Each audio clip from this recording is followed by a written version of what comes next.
Magandang araw! Welcome ulit dito sa aming panibagong video, and for today's video, magro-room tour tayo kung saan kami nagstay na nag-Christmas party and team building kami sa Guimaras Island and wow! And ayan, air condition itong room at ito yung aircon. Then pagpasok mo, makikita mo itong boat, yung table, tsaka yung ilaw or chandelier sa taas. Then ito yung aming bed. Excuse nyo lang muna yung mga kalat dyan sa taas ng bed. Merong lababo, tsaka dalawang window, yung isa dun sa kabila, at tsaka ito yung isa. Ito yung view dito sa aming room kapag gabi.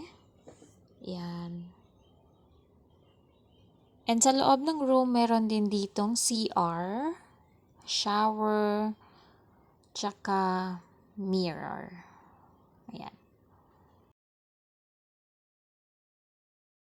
And agaw attention talaga itong naka-display na boat na ito kasi pag pasok mo pa lang sa loob is ito na talaga yung bubungad sa iyo.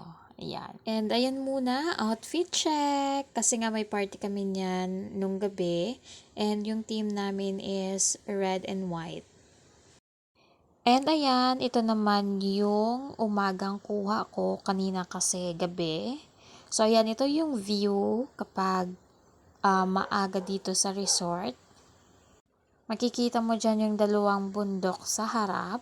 Meron din sila ritong mga maliliit na kubo. Ayan.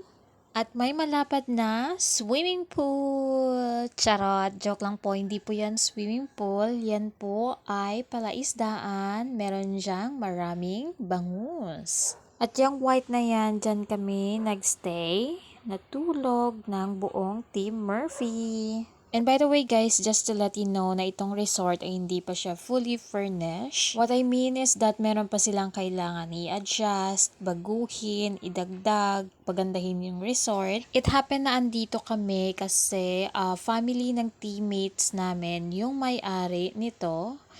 Kaya andito kami ngayon. And that's it for the room and resort tour. Bye!